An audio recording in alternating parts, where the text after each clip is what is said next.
Varahi silks వారి grand festive celebrations పొందండి 10,000 రూపాయలు ఆపై కొనుగోలుపై బంగారు నాణెం ఉచితంగా. తాళపత్ర గ్రంథాలు గతంలో ఉన్నాయి. సో అవి చాలా అరుదుగా కనిపిస్తూ ఉంటాయి.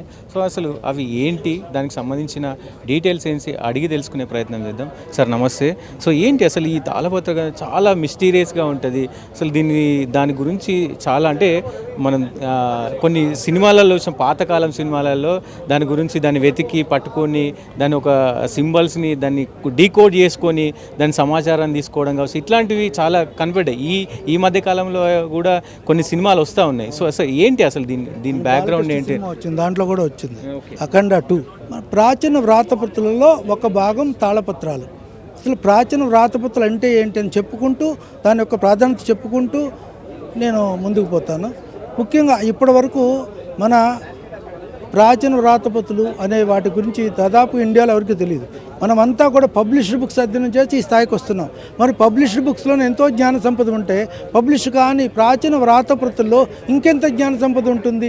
ఈ విషయం తెలుసుకున్న విదేశీయులు సామ దాన దండోపాయాలతో ఇక్కడ వ్రాతపత్రులను తాళపత్రాలను తీసుకుని వెళ్ళిపోయారు. వాటిని అధ్యయనం చేశారు, వాళ్ళ భాషలోకి అనువదించుకున్నారు, ప్రపంచాన్ని చాటి చెప్తున్నారు. ఇవన్నీ మా శాస్త్రవేత్తలు కనిపెట్టారు, మా దేశస్తులు కనిపెట్టారు అని ప్రపంచానికి చాటి చెప్తున్నారు. కానీ మన భారతీయుల పరిస్థితి ఏంటంటే వాళ్ళు ఎంతవరకు ప్రాచీన వ్రాతపత్రులు అంటే ఓన్లీ ఆధ్యాత్మిక విషయాలు ఉంటాయి, అలాగే జరిగిపోయిన విషయాలు మాత్రమే ఉంటాయి అన్న అపోహలో ఉన్నారు. ఇంతేకాకుండా కేవలము తాళపత్రాలు శిలాశాసనాలు మాత్రం ఉన్నాయనుకుంటున్నారు. కానీ సమకాలీన సమాజంలో ఎన్నో వస్తువులు దొరికాయి, వాటి మీద రాయటం జరిగింది.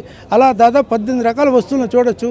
ఇంతేకాకుండా మన ప్రాచీన వ్రాతపత్రుల్లో ఓన్లీ మన ఆధ్యాత్మిక విషయాలు జరిపిన విషయాలు మాత్రమే కాకుండా ఎన్నో సమస్యలకి పరిష్కారాలను రాసి నిక్షిప్తం చేశారు. అనేక శాస్త్ర విషయాలను రాసి నిక్షిప్తం చేశారు.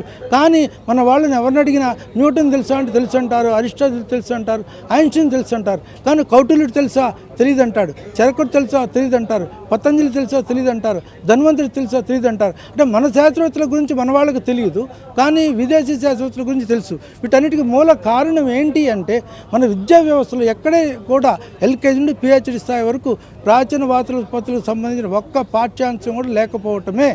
ఈ ప్రాచీన వ్రాతపత్రుల్లో ఓన్లీ ఆధ్యాత్మిక విషయాలు మాత్రమే కాకుండా ఎన్నో సమస్యలకి పరిష్కారాలు, ఎన్నో శాస్త్ర విషయాలు నిక్షిప్తమై ఉన్నాయని తెలుసుకోవాలి. అలాగే మన ప్రాచీన వ్రాతపత్రులని 18 రకాలు సమకాలీన సమాజంలో ఏ వస్తువు దొరికితే ఆ వస్తువు మీద రాయడం జరిగింది.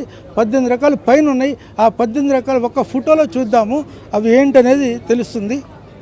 ఈ ఫోటోలో మీరు గమనించవచ్చు, ఇక్కడ కొండరాళ్ళు, బండరాళ్ళు, రాతి స్తంభాలు, కొండ గుహలు రాశారు. ఇవి శాసనాలు అంటాం. ఇవి archaeology museum, state museum, national museum, Birla museum, Salarjung museum ఇలాంటి వాటిలో దొరికే అవకాశాలు ఉన్నాయి. అలాగే క్లే ట్యాబ్లెట్స్ అంటే బంకమన్ను పలకలు, అలాగే లోపు పళ్ళాలు, చెక్క పలకలు, ఏనుగు దంతాలు, అలాగే ఒంటె ఎముకలు, బూర్జ పత్రాలు, తాళపత్రాలు, ఇలా ఒక 18 రకాలు పైన ఎన్నో వ్రాతపత్రులు మన ఇండియాలో లభ్యం. వ్రాతపత్రుల గ్రంథాలయాలు ఎక్కువగా మనం చూస్తాము. అలాగే మనం చూసినట్లయితే మా ప్రాచలిత గ్రంథాలయం మన పరిశోధనాలయంలో చాలా అరుదైన అమూల్యమైన వ్రాతపత్రులు ఉన్నాయి. వాటిల్లో సంక్షిప్తంగా మీకు ఒక షీట్లో చూపిస్తాను. ఇక్కడ చూడండి, ఇది స్క్రోల్ భగవద్గీత అంటారు. అంటే చుట్టూ ఆకారంలో ఉన్న భగవద్గీత అనమాట. 2.5-3 ఇంచెస్ మాత్రమే ఉంటుంది. అలాగే ఈ చివరి ఉంది చూడండి, ఇది స్క్రోల్ ఖురాన్ అంటాం. ఇది కూడా చుట్టూ ఆకారంలో ఉంటుంది. ఈ డబ్బాలో భద్రపరిచి ఉంటుంది. తర్వాత డీ స్క్రీన్ మీద రాసిన ఖురాన్ అంటే ఒక డీ, దాని పక్కనే డబ్బా ఉందండి. ఆ డబ్బాలో జింక చర్మం మీద రాసిన ఖురాన్ అంటాము. అదేవిధంగా ఇక్కడ నియర్లీ 1000 ఇయర్స్ బ్యాక్ రాసిన మ్యాన్స్క్రిప్ట్ అనమాట. 27కి 1000 ఇయర్స్ అయిపోతుంది. అరబిక్ మ్యాన్స్క్రిప్ట్ అనమాట. అలాగే పర్షియన్ రామాయణం, సంస్కృతంలో రామాయణం ఉంటుంది తెలుసు, దీన్ని పర్షియన్ భాషలోకి ట్రాన్స్లేషన్ చేశారు. రకరకాల చిత్రాలతో ఉంటుంది. అదేవిధంగా గోల్డ్ కోటెడ్ ఖురాన్ అంటాం. ఇది కూడా గోల్డ్ కోటెడ్ అనమాట. ప్రత్యక్షంగా చూస్తే చాలా చాలా బాగుంటుంది. ఇలా అమూల్యమైన వ్రాతపత్రులు మా గ్రంథాలయాల్లో దాదాపుగా 16 భాషల్లో 24,000 ఉన్నాయండి. వాటిలో పర్షియన్ 8,500 ఉంటాయి, అరబిక్ 6,500 ఉన్నాయి, అలాగే ఉర్దూ 1,000, సంస్కృత భాషలో దాదాపుగా 4,000 మ్యాన్స్క్రిప్ట్స్ ఉంటాయి, తెలుగులో 1,200 ఉన్నాయి, ఇలాగే కన్నడ, తమిళ్ మొదలగు భాషల్లో ఉన్నాయి. మా కార్యాలయం ముఖ్యంగా చెప్పుకోవాల్సిన విషయం ఏంటంటే, మా కార్యాలయంలో దేశ విదేశాల నుండి పరిశోధకులు, ప్రొఫెసర్స్ వస్తూ ఉంటారు. వాళ్ళకు కావాల్సిన వ్రాతప్రతులను అధ్యయనం చేయటానికి కాను సమయం ఉంటే ఇక్కడే ఉండి అధ్యయనం చేస్తారు, లేదా డిజిటల్ కాపీస్ ఒక టికెట్ ఆఫ్ అడ్మిషన్ ఉంటుందండి, అది ఫిల్ చేసి డిజిటల్ కాపీస్ తీసుకుంటూ వెళ్తారు. అలాగే ఇంకా మనకి మన ఇండియాలోని సంస్కృత స్కాలర్స్ కూడా వస్తుంటారు, తెలుగు పరిశోధకులు వస్తుంటారు, ఇలా ఎంతోమంది వస్తుంటారు. మీరేం చేస్తారండి అని అడగచ్చు. దానికి మా దగ్గర అరుదైన అమూల్యమైన ప్రాచీన వ్రాతపత్రులను పరిష్కరించి ప్రచురించడం ఒక ఎత్తు అయితే, వాటికి డిస్క్రిప్టివ్ కేటలాగ్ అంటారండి. కేటలాగ్ అంటే జనరల్గా వ్రాతపత్రి పేరు, రచయిత పేరు, సమగ్రమా అసమగ్రమా, తాళపత్రమా కాగితమా అని ఉంటుంది. కానీ డిస్క్రిప్టివ్ కేటలాగ్ అంటే చాలా చాలా ముఖ్యమైనది. ఎందుకు అంటే ప్రతి తాళపత్రంలో ఎన్ని ఆకులు ఉన్నాయి, ప్రతి తాళపత్రంలో ఎన్ని ఆకులు ఉన్నాయి అనేది చెప్పడం జరుగుతుంది. అలాగే ప్రతి ఆకులో ఎన్ని లైన్లు ఉన్నాయి, అలాగే ప్రతి లైన్లో ఎన్ని అక్షరాలు ఉన్నాయి, అలాగే ఎవరు రాశారు అనే విషయము గద్య అంటాం, అది వ్రాతపత్రి చివరన ఉంటుంది. పుష్పిక అంటాం, ఇంగ్లీష్లో కోలోఫోన్ అని అంటాం.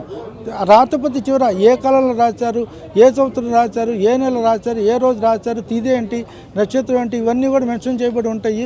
ఇంతేకాకుండా ఎన్ని అధ్యాయాలు ఉన్నాయి, ఏ కాలం నాటి వ్రాతపత్రి, దీంట్లో ఏ సబ్జెక్టుకి సంబంధించిన విషయాలు ఉన్నాయి, ఇలాంటి ఎన్నో విషయాలు ఈ డిస్క్రిప్టివ్ కేటలాగ్ వివరణాత్మక సూచికలు అంటారు. 30 నుండి 40 టైటిల్స్తో ఉంటుంది.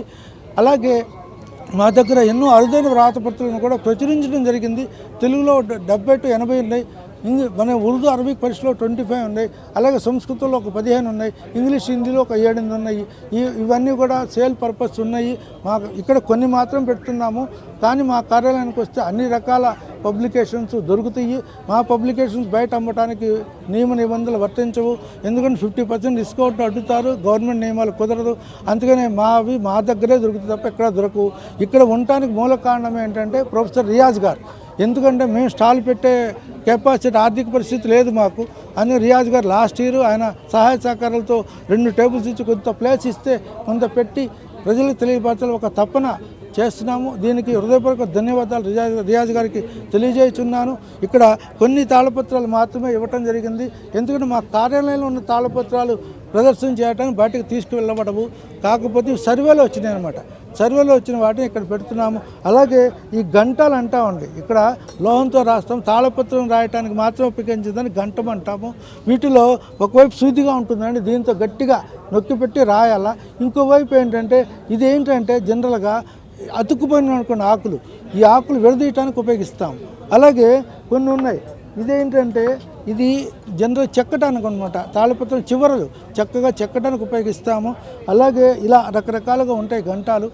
ధనవంతులు అయితే బంగారంతో చేయిస్తారు, మామూలు వాళ్ళు ఇనుముతో చేయిస్తారు. అలాగే తాళపత్రుల ప్రాధాన్యత చెప్తాను సింపుల్గా 1-2 వాక్యాల్లో. ఇప్పుడు మనము విజయనగరం జిల్లాలో బావులు తవ్వుతూ ఉన్న, చెరువులు తవ్వుతూ ఉన్న మంచి భౌతిక స్థితి కలిగిన తాళపత్రాలు దొరికాయన్నమాట. మంచి భౌతిక స్థితి కలిగిన తాళపత్రాలు అంటే అప్పట్లోనే ప్రిజర్వేషన్ టెక్నిక్స్ ఎంత బాగుండేయో ఊహించండి.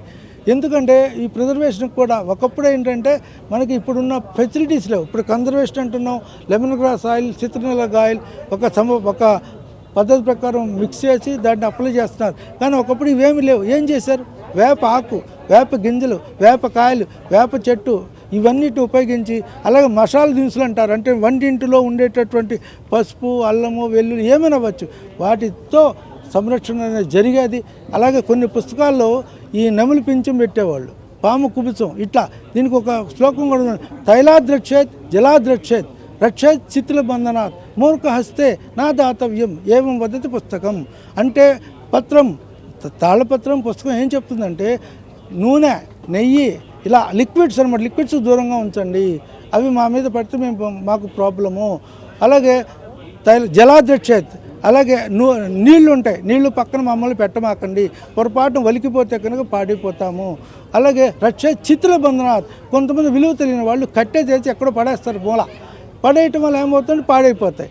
అందుకని వదతి పుస్తకం తైలద్రక్షేత్ జలాద్రక్షేత్ రక్షేత్ చిత్తుల బంధనాత్ మూర్ఖ హస్తే, అంటే తాళపత్రం విలువ తెలియదు అని వాళ్ళకి అప్పచెప్పామనుకోండి, వాళ్ళు ఏమని చేస్తారు, పాడు చేస్తారు, ఇలా చెప్తుంది. ఇంతేకాకుండా మన నరసాపురం అన్న ప్రాంతంలో ఈ తాళపత్రాలు 100 ఉన్నాయండి.